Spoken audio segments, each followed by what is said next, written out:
Well, welcome everybody to week something or other of Get Over Your Damn. We are on chapter 9 today. The fortunes in the follow-up. It's funny because that when I first started with Tupperware, like a couple years afterwards, that was the number one complaint that I got from people on the team, is nobody ever calls me back.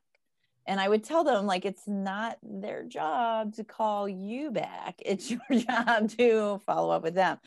And it's difficult because, sometimes you take it personally, but the key is to just be persistent with it and just really follow up until they tell you that they're just not interested, or they give you some other sort of an answer like, hey, 6 months, give me 6 months or whatever. So we are going to talk about that today, about your follow-up system.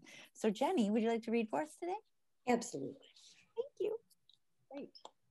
One of the biggest mistakes people in our profession make is they think one and done. If they talk once to someone and get a no, they don't revisit the subject with that person again. Hopefully we all experience, and often, the bliss that comes when someone enters your funnel for the first time, and through a series of conversations over a short period of time, they purchase your products or join your team. But the majority of people you talk to will need to see and hear your message many times. The rule of 7 is an old marketing maxim. It advises that a person needs to see or hear your message at least 7 times before she takes action. There's no proof of that number. 7 is universally the holy grail of touches. But what is undeniable is that marketing, and in our case, social marketing, must be an ongoing process in order to be successful. Why do people need to hear from us so many times before taking action? First, the amount of noise each of us is bombarded with every day is staggering. And on any given day, the person you're talking to may have so much noise in her life that she's not able to really listen, even if she wants to. Second, what you're talking about may be so far from what she's ever considered that it's going to take a series of exposures for her to warm up to the idea. Maybe it's not the right time because she's so busy and overwhelmed that she can't even focus on what you're telling her. And perhaps she's just not looking for what you have to offer, at least not right now. So don't get down because the people you're talking to aren't jumping right in to become your team member or your customer. I mean, really, why should you be able to defy the numbers game dictated by human behavior and our noisy world? Unless you've got superhero powers of mind manipulation, that's how it's supposed to be. Now, you must remember, however, is that no really means not right now.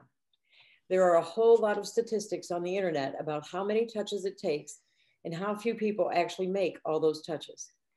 I've even cited them in trainings for my team. Unfortunately, in doing research for this book, I learned that not only are the stats bogus, but the sales organization credited with coming up with them is bogus too. Excuse me. But I don't need verified research to tell you, if you keep following up with people, a whole bunch of them will either buy your products or join your team, because I've lived it. And I've heard hundreds of beautiful stories of no finally turning into yes. Failure comes not from getting no, but from failing to keep following up with the no. If you take away nothing else from this chapter, remember this golden rule. Reach back periodically to everyone you've talked to, unless they've already joined your business or told you don't contact me again. If you don't, you're missing a whole lot of yeses that will happen if you just keep talking. Take note that I'm not excluding people who have said yes to being your customer. Reaching back to your customers to talk about the business and get referrals is vitally important. Those customers who already love your products are your lowest hanging fruit for business builders and referrals. So why don't you consistently reach back? Most often because you either don't want to seem pushy or you're so wounded after the first no, you're afraid to go back. Repeat after me. I'm not being pushy, I'm being professional. Since we know people you talk to are programmed by human nature and their environment to say no the first time, their no says nothing about you. Here's a real life success story to inspire you. Jen Griswold ignored the messages from her childhood bestie, Jamie Peterson, for about 6 months. She wasn't interested in hearing about Jamie's new business, but Jamie was persistent and kept dripping on, despite the crickets. Jen finally did a call with Jamie so she could tell her no. The call led to Jen agreeing to provide referrals to Jamie, but Jen couldn't get the business out of her head.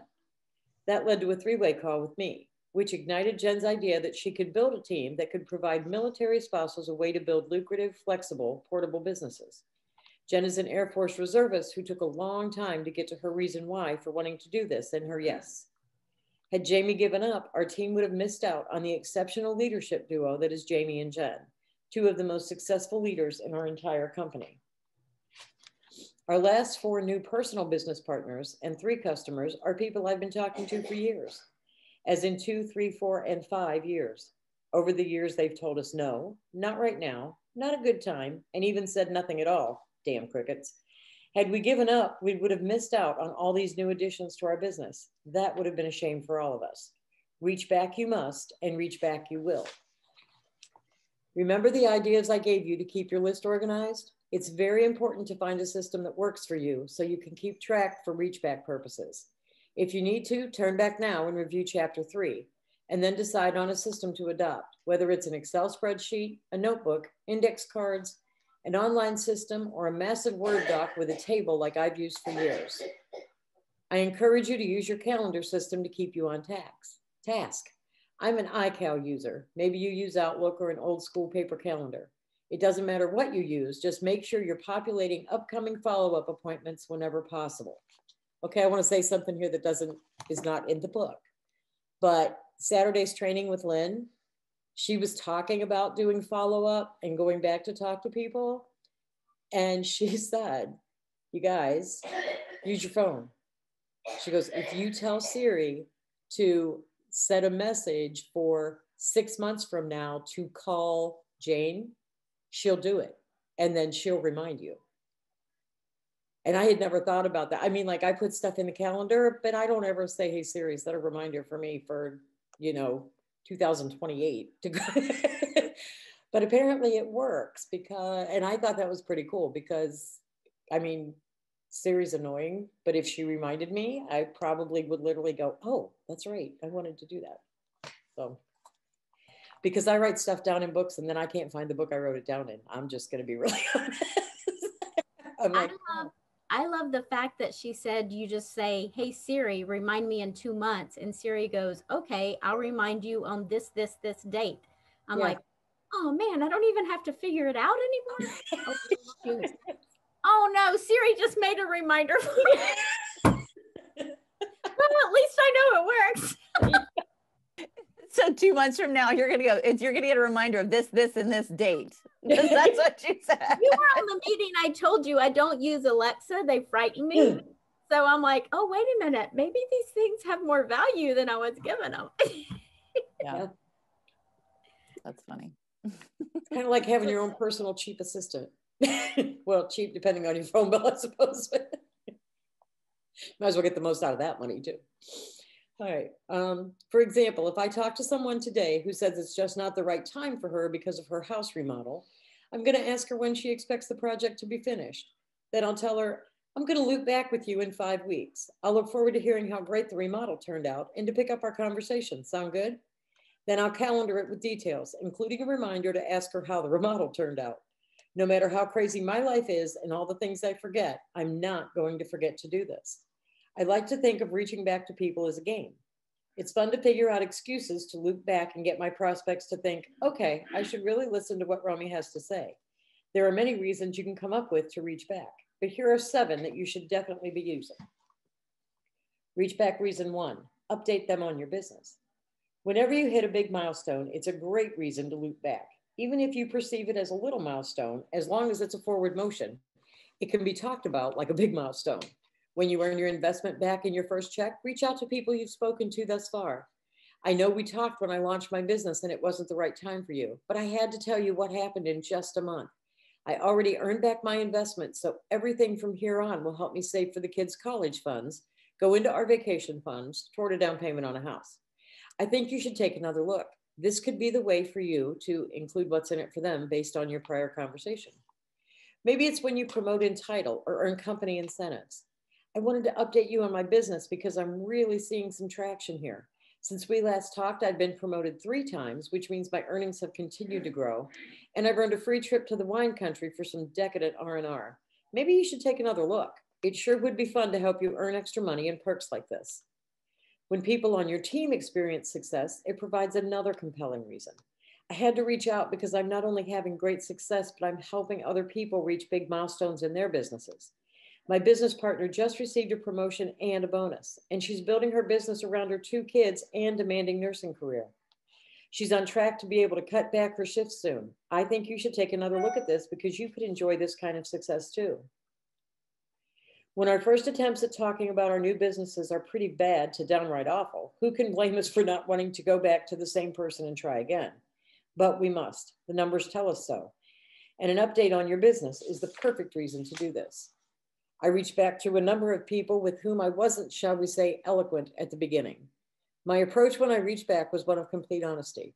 Remember how we talked about my new business a month ago? I want to be honest with you. It was all new to me, and I don't think I did a very good job talking about my new gig. I probably confused the hell out of you, but now that I've got the hang of it and I'm seeing this sucker grow, I'd love a do-over so you can really understand what we're doing and how we do it. It still may not be right fit for you, but at least we'll know. This time it won't be because I didn't explain it well, but because you don't want to grow your own side biz to bring in extra income. Every single person I reached back to with this approach welcomed the do-over. Because I was more confident and had a more powerful posture, I had universally good conversations that led to customers, referrals, and a few good team members. And we had some great giggles about how much I had sucked. Reach back reason 2, new product launches. Well, this is a no-brainer. New product launches provide the perfect opportunity to reach out to everyone you've ever talked to who never said yes to the business. And when I say everyone, I mean it. I'm talking about people stuck in your funnel, referral sources, customers, people who have said no, and since you're so coachable, you interpret it as not right now, and people who didn't say anything. Maybe they previously mentioned they'd be interested in something similar to what you're launching. The last time we talked, you said down the road you might be interested in an alternative to getting filler injections or weight loss that's gluten-free. I couldn't wait to tell you, I've got this product for you. If they haven't explicitly told you they'd be interested in a certain product, you know they should be based on what you know about them. When you reach back, you can lead with WIIFT. The last couple times we've seen you at the gym, you complained of being so tired. I had to reach out because we just launched a new formula that's been clinically proven to increase energy. I think you might want to take a look. New product launches also provide an excellent opportunity to reignite business conversations because every new product offers the possibility to capture more market share. I know you said my business wasn't the right fit for you, but I had to reach back because we just launched a new product that will help us capture more of the multi-billion-dollar anti-aging market, or whatever market your company focuses on. Since we last spoke, have you found another way to pay for your son's private school tuition? Well, maybe you should take another look at what I do. I bet you know a lot of people who would want our new product, so why shouldn't they get it from you? This same approach works for your existing customers. Since you'll want to talk with them about your product anyway, you should be describing the business advantage the new product brings. Reach back 3, an event in their city. Of course, you'll want to take advantage of events in your contact's area to reignite a conversation. In fact, I coach our team to use the list of our company's events that our corporate team publishes in the weekly newsletter as a memory jogger and a reach back reminder. The local event provides an organic reason to reach out and touch someone again. I know the last time we talked, my business wasn't a good fit for you, but I had to reach out and see if you'd like to restart a conversation. There's an informal event happening in your area next week, and if you decide you want to take a closer look, it would be a great opportunity. If the answer is still no, an upcoming local event gives you the perfect opening to ask for referrals. I totally get it's not for you, but since we're expanding in your market, your local network is going to hear about us. If they're not going to hear about it from you, I'd love for them to hear about us and our products from me. Do you have a few more minutes to talk about exactly who I'm looking for and who in your network should hear about us? Coach back reason 4, good news or media coverage about your company. When your company receives awards or media coverage, either for your products and services or your business, it's a great reason to loop back with people you've talked to before. Hey, Maura, it's Romy. I know we've talked about my business before and it wasn't a good fit, but I thought you might want to take another look. Our CEO was just featured in Smart Business Magazine talking about how our business is allowing anyone to create their own microenterprise. This is another example of mainstream business media talking about the new way of selling products and how people like you and me get to benefit. This still might not be for you, but even if it's not, I'd love to connect with people in your network who might be looking to start a small business of their own in part-time hours. It's a great time for you to take a closer look and hear what I've been able to do since we last talked, don't you think? Reach back reason 5, to be a go-giver. One of the most helpful books on effective networking that I've ever read is The Go-Giver by Bob Burg and John David Mann. Go-givers don't just cultivate one-sided relationships, looking at people as those you can get something from. Instead, go-givers give to people by being helpful, being a connector, being genuinely interested in others, and singing others' praises. It's all about how you can serve. It's the simple golden principle of life that I teach our team and our kids. Whatever you put out in the world is what you get back. Give to others and they'll give to you. In order to be a go-giver to people in your network, you have to learn about them and keep good notes about what you learn. That's why, in addition to finding out someone's pain points, what someone's pain points are, and how your business can eliminate their pain, you want to ask questions and listen, so you can discover and remember what's of interest to them and send them things they'd like to receive. When I collect contact info, AKA digits, from somebody, maybe on an airplane or at the side of a swimming pool, after we part ways, I write down notes about them, either on their business card, in the notes field of their contact entry, or in a little notebook I carry with me at all times. Later, I enter the info into a spreadsheet I have with all of my contacts, with one column dedicated to details about them. I capture things like if they told me they're looking for a really good babysitter, or maybe they're going to be moving to another city and I happen to know people and I want to hook them up. Maybe I just wrote down what they do for a living, and then anytime I come across something that could be of interest or use to them, I loop back with them and offer it to them. Here are some real life examples from my business. I talked to a nurse from Northern California who I met while skiing at Lake Tahoe. She wasn't interested in our business because she was so busy. She felt like she didn't even have time for a shower every day. We laughed and promised to keep in touch. 3 months later, I read a really interesting article about nursing and healthcare, and it quoted healthcare experts and practitioners from her area. I forwarded her that article and said, "This article made me think of you, and I thought you'd find it interesting. You might even know some of the folks quoted. I'm enjoying keeping up with you on Facebook. It looks like your son's birthday party was a blast. Happy spring." That led to, "Wow, thanks so much for thinking of me, Rami." When we started chit-chatting a little bit about birthday parties, and then the conversation turned to if she was still busy. She admitted that my business was very attractive to her, but she just couldn't imagine being able to devote time to a side gig.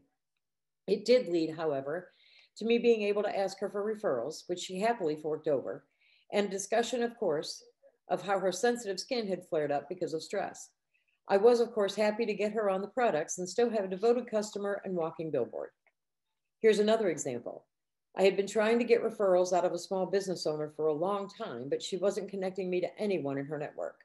She knows tons of people throughout the US and people respect her. I genuinely love her business, so it was authentic for me to start giving her social media shout outs and connecting her to potential customers and strategic business partners. I even helped her find her seasonal temp employee. She thought that I was genuinely interested in her succeeding, and she was right. It makes me so happy to help other entrepreneurs and other women. She started throwing business my way without even me asking. I gained a few customers and a business partner, and we both had the warm glow that comes from knowing we helped and continuing to help a fellow entrepreneur grow. Water. So really quick, while Jenny is taking a water break.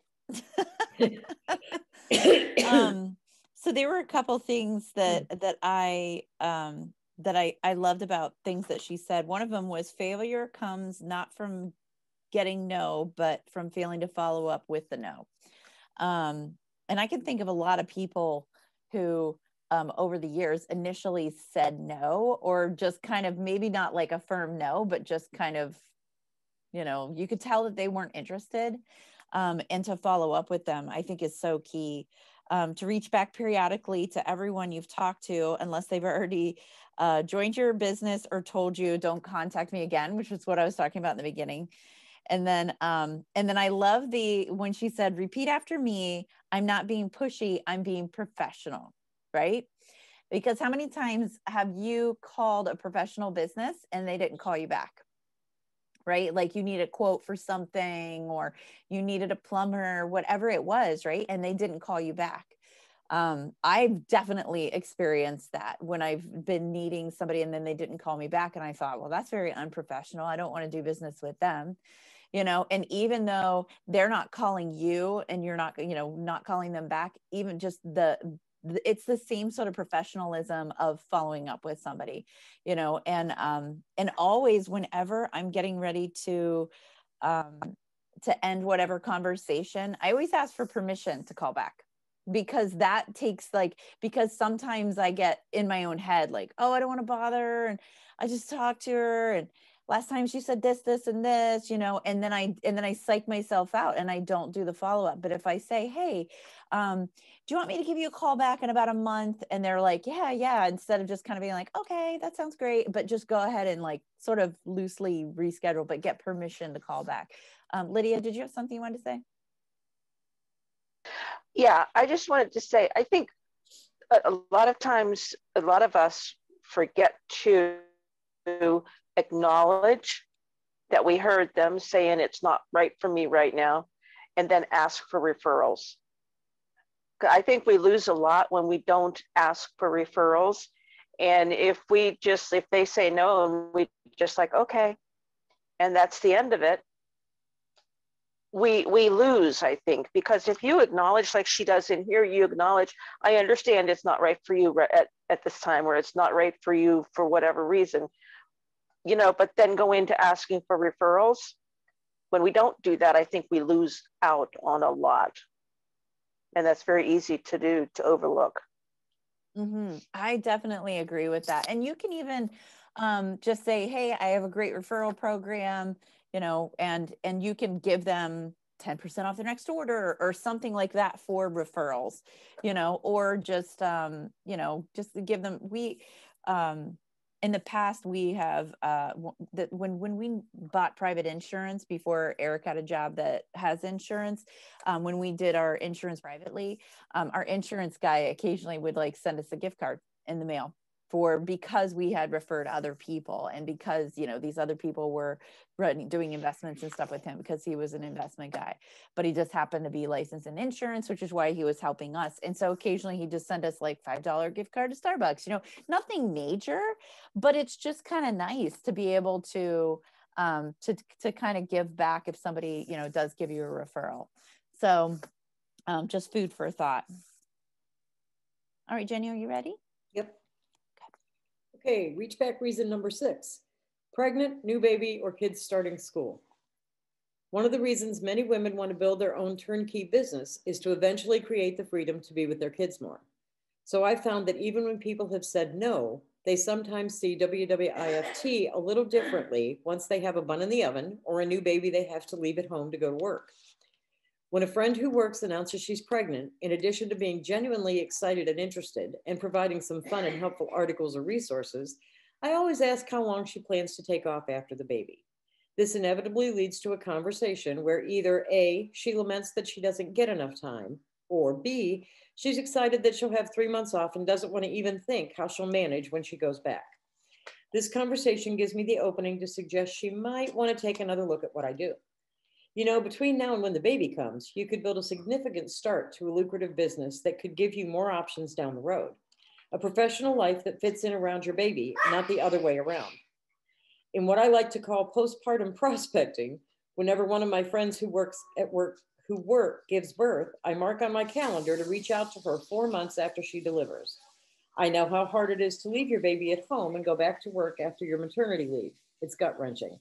I remember the first day I had to go back to work after Nate was born, and I cried all the way to work, and then at lunch, and then when I had to go back in my arms. So of course I'm keeping in contact with my friend before her maternity leave is over, to be a go-giver with tips, support for sleeplessness, and genuine appreciation for the never-ending stream of pictures chronicling a new baby's every move. But I found that after they'd been back at work for a month, they likely would love to talk about how they could be home all the time. And they're back in the swing of things enough to be able to entertain adding something else to their plates. This approach has led to loads of new mamas or soon-to-be mamas on our team. Reach back reason 7, when someone just like them Hold succeeds. on, Jenny, hold on just a second. Sorry, I was muted. I was like, Okay. We've all heard Pam talk about look for broke, baby, or bored, right? The 3 B's. But it's so true. And that definitely, that whole number 6 kind of speaks to that. in that sense, because it's very true. I mean, Loretta herself kind of kicked up her business because she didn't want to go back to work, you know, after having Alina. She finally was just like, this is enough. I feel miserable every day I have to go into work and da da da.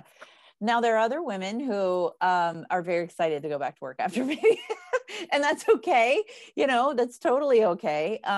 You know, it's kind of a mixed bag, right? They want to kind of have that routine of a normalcy of life before baby, but they do miss the baby a bit during the day. But the idea of being at home with the baby all day is not necessarily like their idea of a good time. But when you, but I always loved that when she talked about that, broke, babied, or bored, not babied, baby or bored. But it's just kind of a good way to kind of, you know, think about it. So I just want to add that. Thanks. Me? Okay. All right. Reach back reason 7, when someone just like them succeeds. I think this is the easiest one to do. You want to go back to people in your funnel when someone just like them does something noteworthy. When someone just like them joined your team.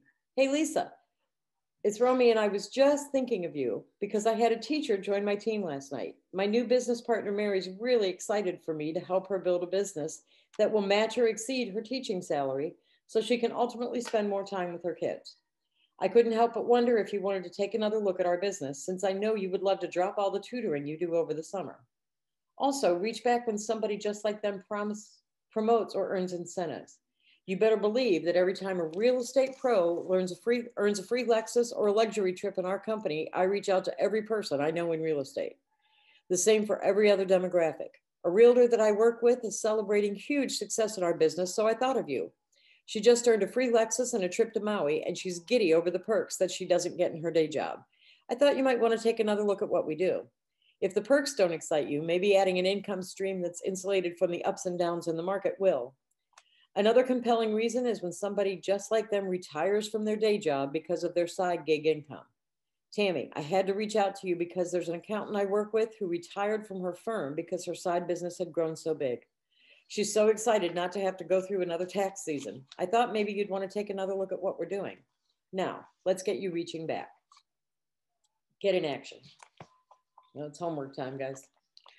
Every day for the next 6 days, pick one of the reasons we've covered and think about who you can reach back to using the reason as a hook. Shoot for at least 3 people for each reason.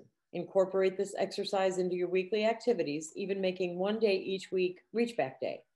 You'll train yourself to constantly think of reasons and make it a routine part of your business. Just follow up. If you don't, you're leaving money on the table and you're preventing yourself from building a business that could set you free.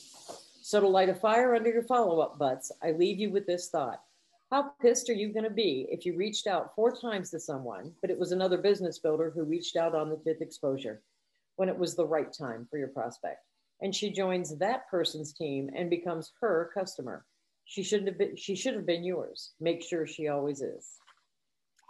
You know, that is one of the biggest things. I mean, the thought of somebody that you have followed up with and you find out that they signed up with another company and you're like, dang it, the timing wasn't right. And then this person came in just in time when it was the right moment and I missed it, right? I just recently, over the weekend, there's a really great customer of mine, and she's somebody that I know through the kids' school, and her daughter a couple months ago was like promoting Color Street. And I was like, I'm like, I wish I would have known that she was looking for something, right?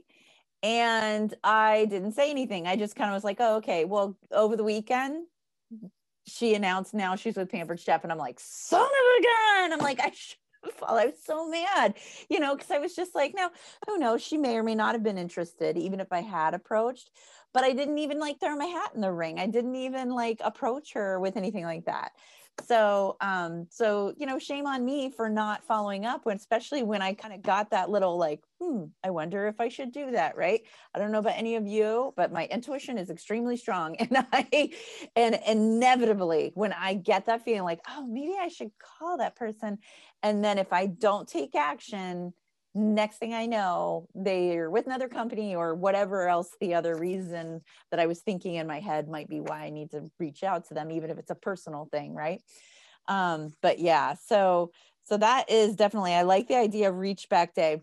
And I have to give a shout out to Amy, my sister, because I can't tell you how many times she recruits somebody and I said, oh, where'd you meet them? She goes, well, remember when I did that festival 2 years ago and it rained, or whatever. And she's just like, yeah, I've been following up with her for quite a while, but I finally got her to say yes. Like, seriously, I can't tell you how many times when she's excited about somebody that signed up or dated a party or whatever. And I'm like, well, where did the lead come from? And she's just like, well, let me tell you. And so she's very good at reaching back and continuing to follow up with people. So I like the idea of like scheduling that into your, adding that into your weekly schedule of like a reach back day.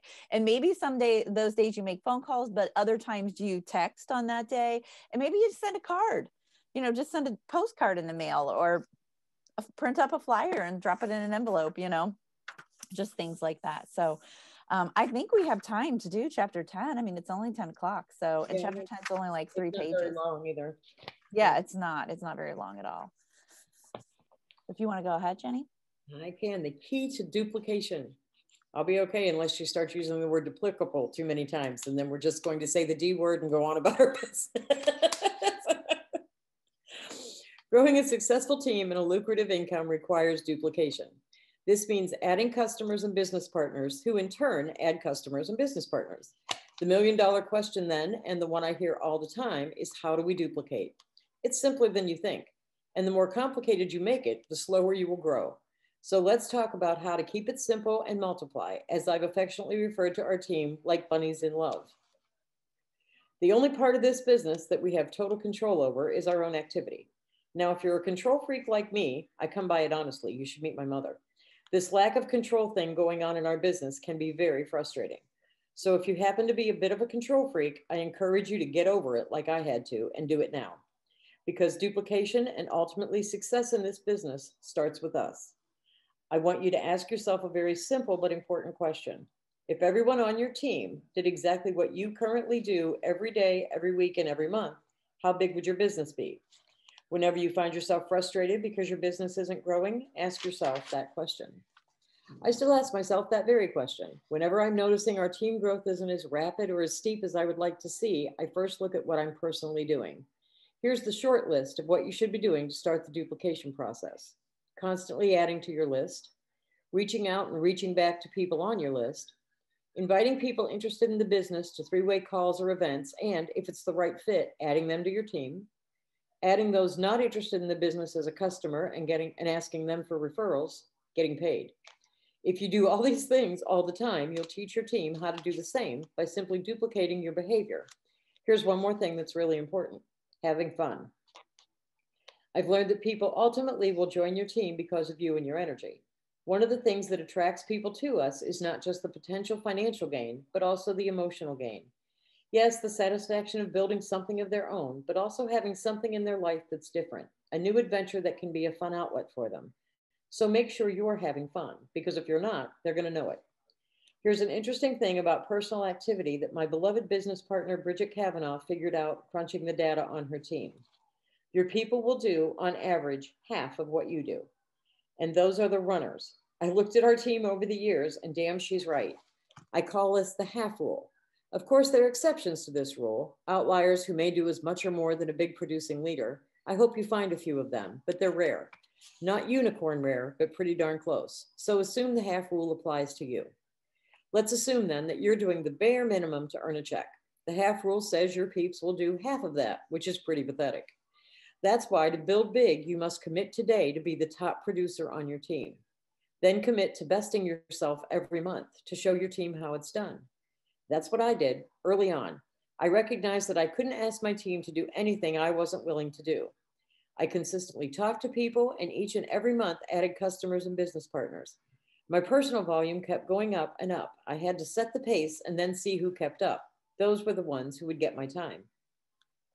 Team members come to me all the time with some variation of this frustration. I'm doing all the stuff you coach us to do, but nothing is happening. My team isn't duplicating. They're not reaching out to people. They're not bringing me three-way calls. Here's what I tell them. If someone isn't reaching out and talking, you want to try and find out why and really have their best interest at heart.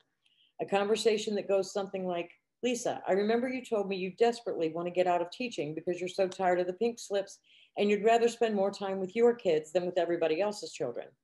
As we discussed, this is a great vehicle for you to do that, but it's not going to fall from the sky, honey. It's going to require you to get out of your comfort zone and actually make those calls. So let's talk about why you're not doing it.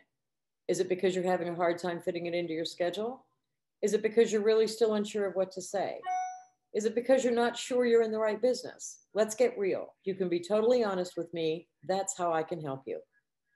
You'll add team members, or maybe already have, who ultimately don't want to do the consistent heavy lifting required to build this. That's okay, because if you've done what you're supposed to do as their upline business partner to get them started strong, and you've taught them how to do all the things you're supposed to be doing, then you've done your job. Have a real conversation with them about what they really want to do with this, and let them know that they're still not matching or half matching your effort. Then the rest is up to them. We can teach, we can coach, we can inspire, we can collaborate, we can laugh, we can have fun together, we can dream, we can plan, but we can't motivate. That has to come from within each of us. Of course, we owe it to our new business partners to work closely with them to teach them the basic skills and systems so they can duplicate. As long as they show up and match our efforts, we will help them have a strong start. After learning the basics, the best way to teach our people how to grow is by doing three-way calls with them and their prospects and helping strategize with them as they start building a team. But this requires that they actually commit to consistent IPA, talking to people to find those interested enough who want to learn more. If a team member isn't doing that, there's nothing we can do for them. Want a big, successful, and exponentially growing business? Then keep adding to your list, reaching out to people, using three-way calls and events, and pulling them through your funnel to make a decision, enrolling business partners, adding customers, and getting paid. Keep doing that and you will grow and grow. You'll share your success and experiences with your team, which shows them how to do the same thing. If you have fun, keep doing all that over and over. Wash, rinse, repeat. Then you'll find the people who are self-motivated, who see that what you see and are willing to get out of their comfort zone and do the heavy lifting to do all those things. Then they will find people who are motivated and want to build as well. That's how you duplicate. There may be a few of you out there who are thinking right now, that's it? Really? Yep, that's it. So go forth and multiply like bunnies in love. It all starts with you. Okay, so there's so many good nuggets in this chapter. I almost would want to make copies of this chapter and hand it to people. I mean, there's so many truths spoken in this chapter, because how many times when we're working with somebody and they're like, well, I've talked to everybody and no one's interested, right? And you have to just very gently say, but is that true? Or they're just like, well, I've been working. And it's like, but how consistently have you been working? And I liked, went down, well, let's just start at the beginning. Okay. So,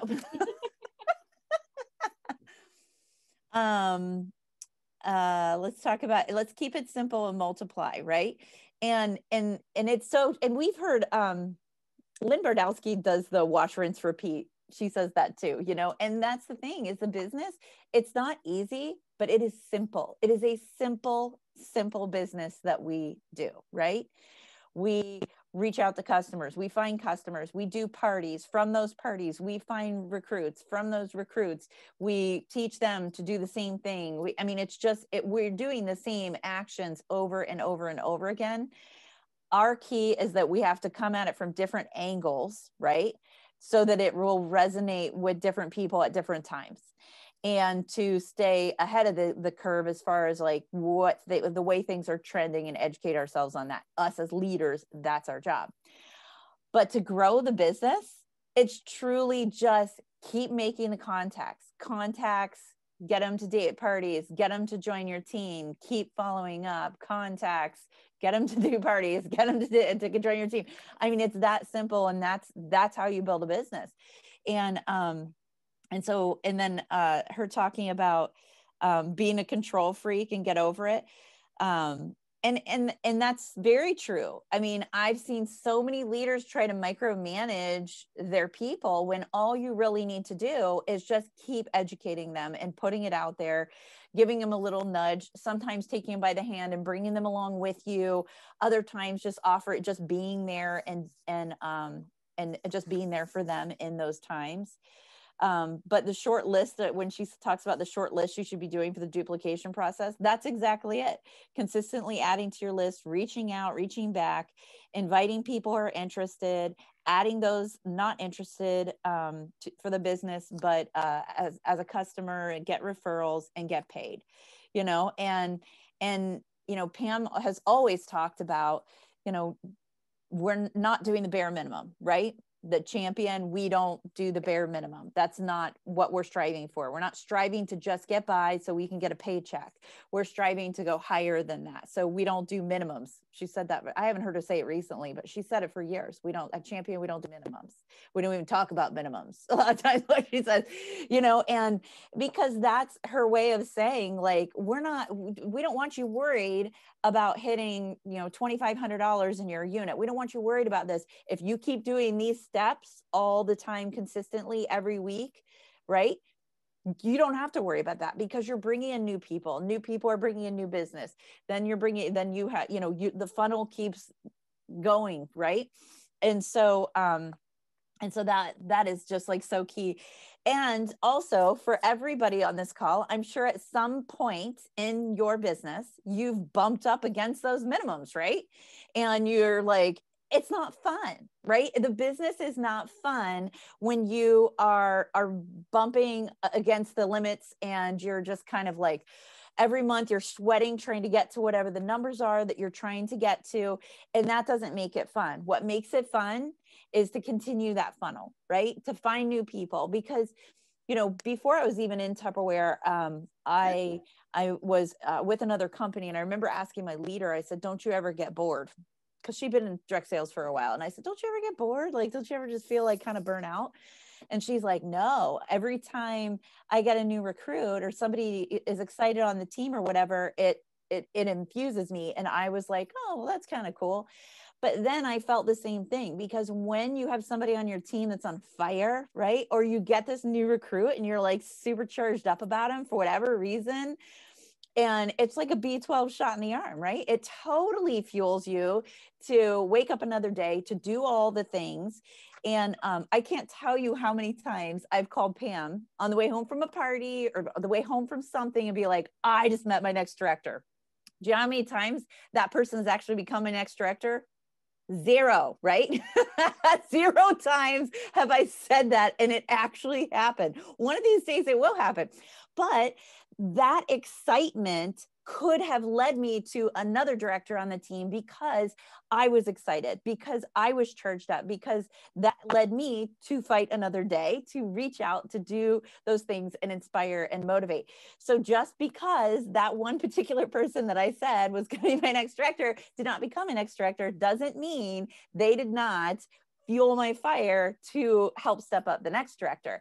And that's what's always tricky about this business, right? It's hard to kind of track sometimes where the success came from, because sometimes it came from something completely different, but it just hit you just right. And then you shared it with the next person and that person took off. But it's so small, you just don't really, remember those things. And then we've talked about your people will do on average half of what you do. And that's why we have to keep that standard high. We have to keep that pace high. And so that's why, you make all the phone calls and the follow-up and all those things. But the other reason too, is because as leaders, we want to make sure that we are understanding the trends. And if we're not doing those phone calls, we're not seeing, because sometimes you'll get, people will kind of do, it's cyclical, right? And so things that are going on right now in the world, right, can affect our follow-up in the sense of like, you're getting the same pushback on the same things. You're getting the same excuses. You're getting the same reasons why they don't want to work the business. And if you're not following up, you're not hearing those excuses to help better teach your people about what to say when they say this, or hey, I've noticed this is what, and even sometimes we don't have the answer, right? But if we hear several times in a row, did my thing just hop? I saw it kind of, So we hear several times in a row the same reason why they don't want to work the business right now, and we don't have a comeback for it, right?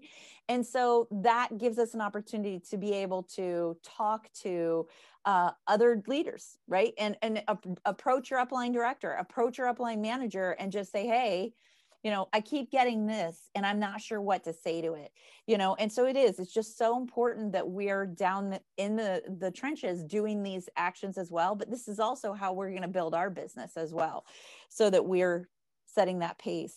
And then I'm doing all this stuff. You coach to us, but nothing is happening. My team isn't duplicating. They're not reaching out to people. They're not bringing me the three-way calls. If someone isn't reaching out and talking, you want to try and find out why, and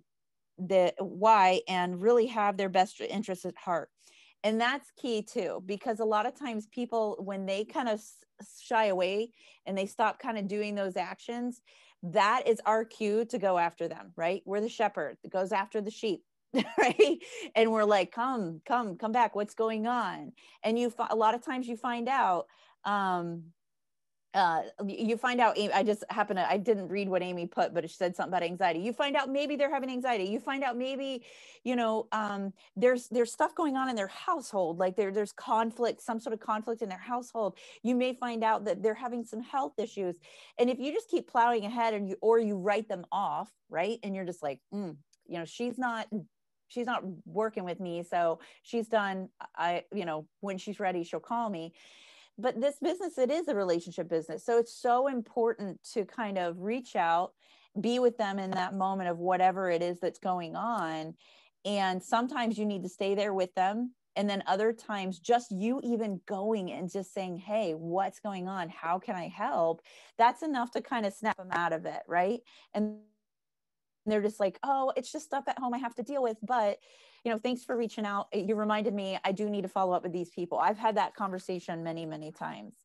But yeah, I love this chapter, and the whole second to last paragraph about want to be big, successful, and exponentially grow the business, then keep adding to your list, reaching out to people, using three-way calls.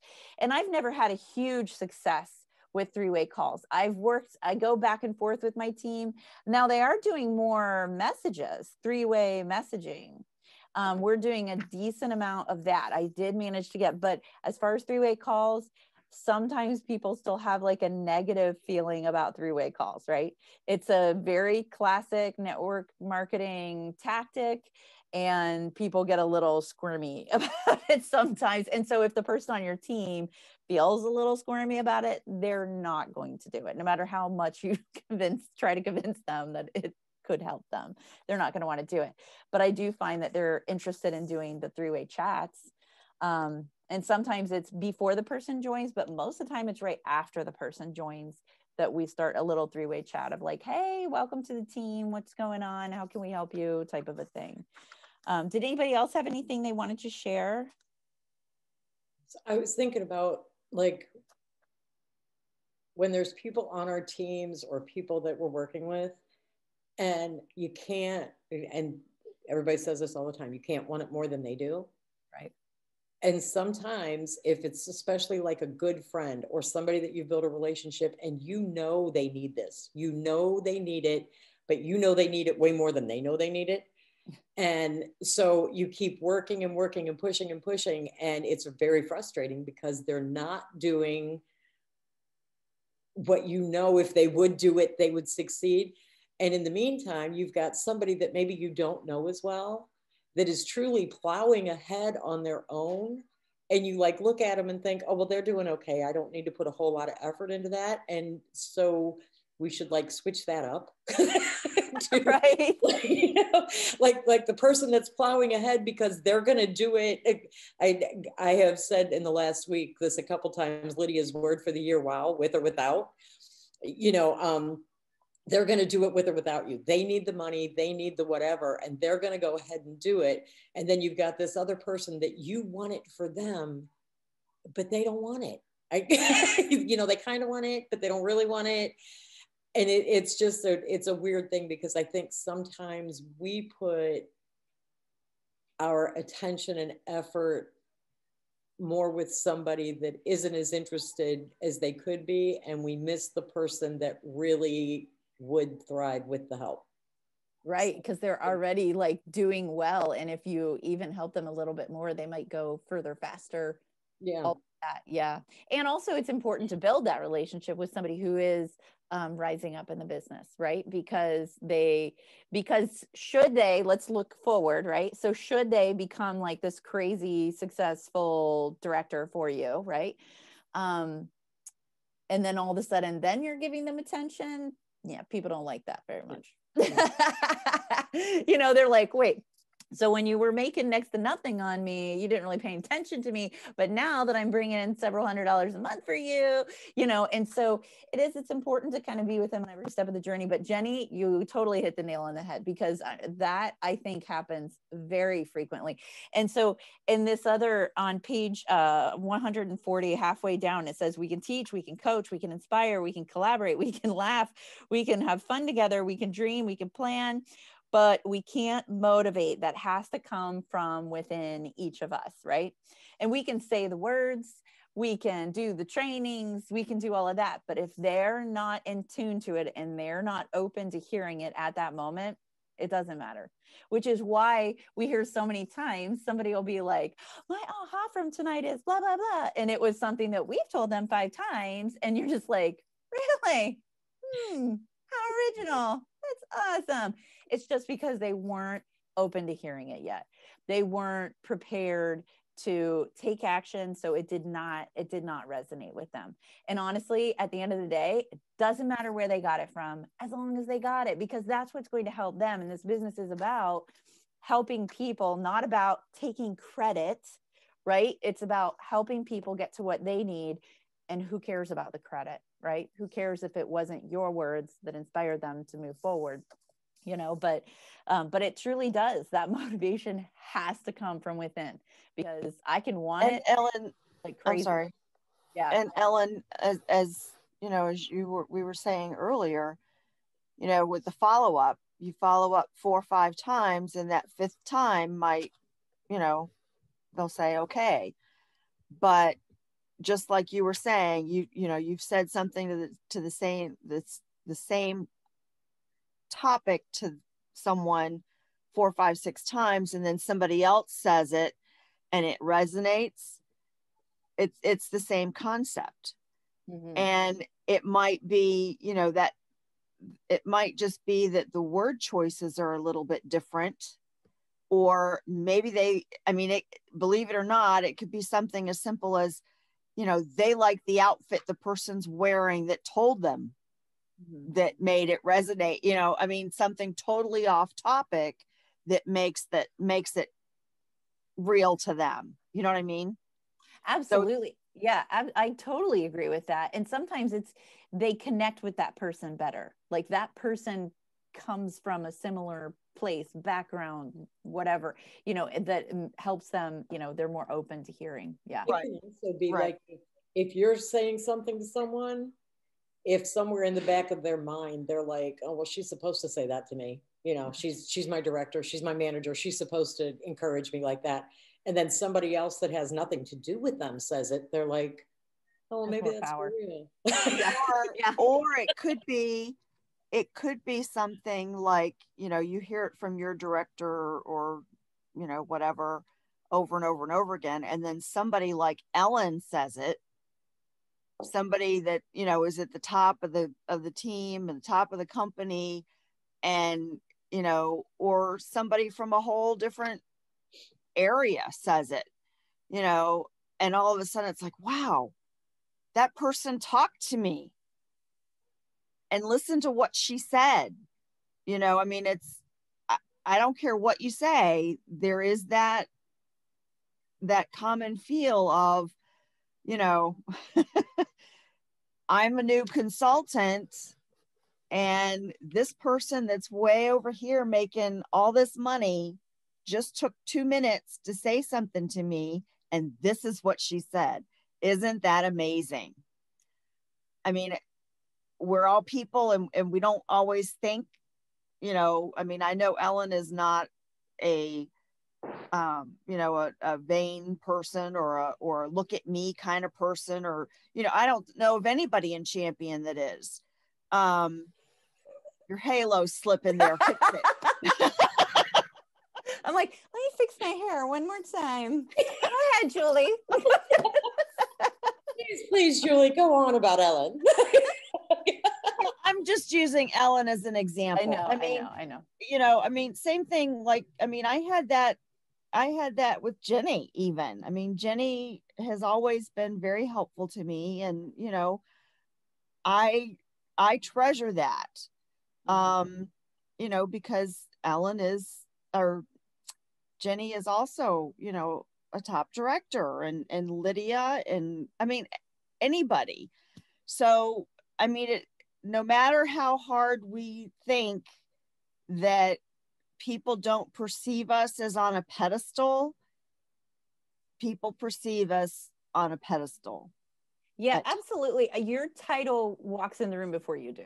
Yeah, absolutely. And yeah, and I absolutely recognize that. But yeah, it is, but I think, and I can't remember if Jenny said it or if Julie said it, but talking about, you know, that somebody who's not getting anything out of the deal takes the time to talk to you and lift you up. It's very powerful, because, you know, just like your own mom, and she's like, oh, you're so beautiful, and you're like, yeah, you're supposed to say that because you're my mom, right?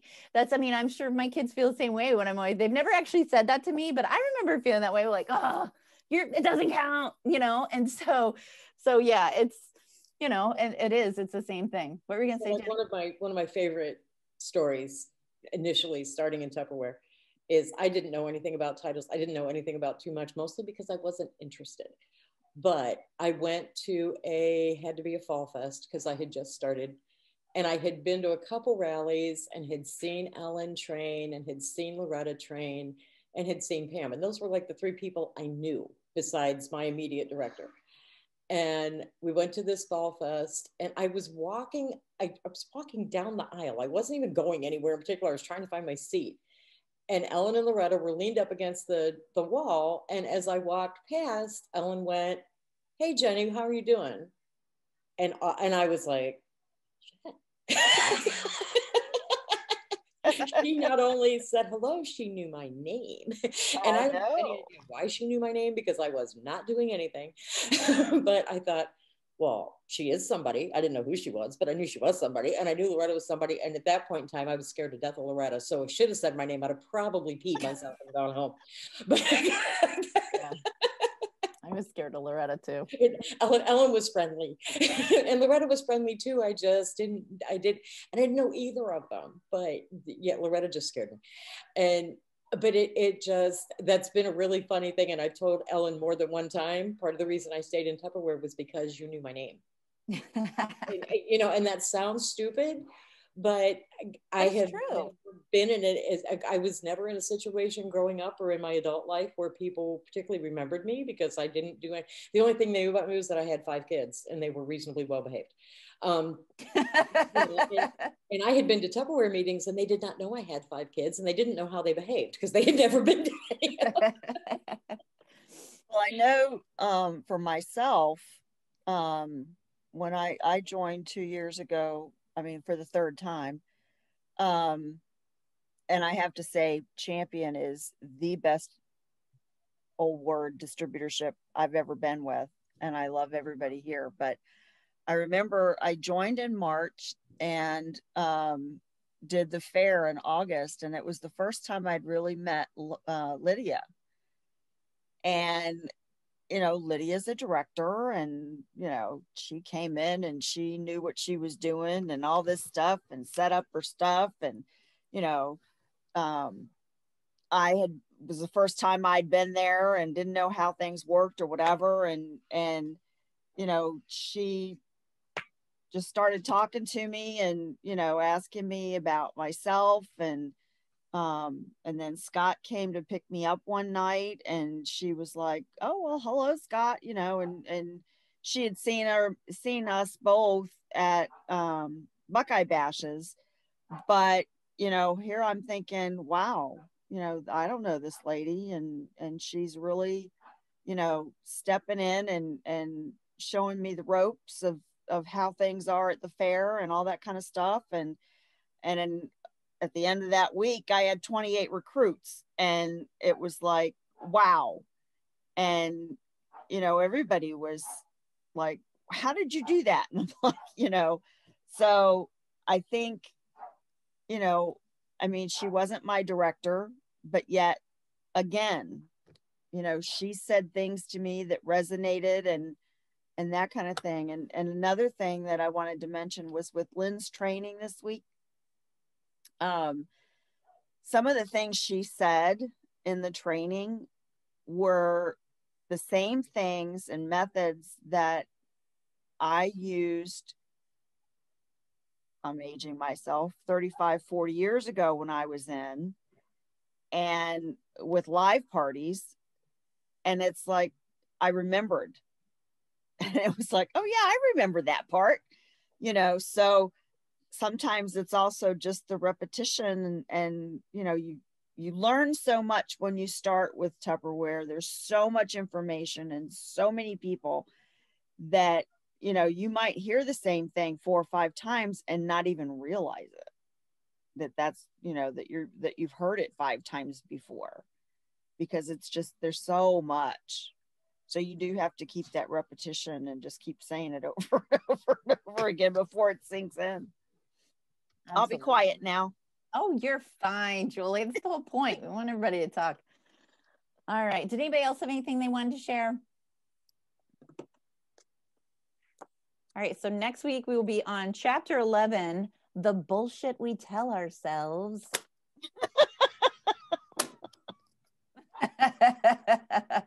I'm sure we all have a lot of it. We have to extend today and just keep on going. Awesome. Well, thanks everybody for joining us. Have a great Monday. It's International Women's Day, so go out and celebrate being a woman. All right. And Jenny's like, yeah, I don't even know what that means. Bye, everybody. Thanks. Bye.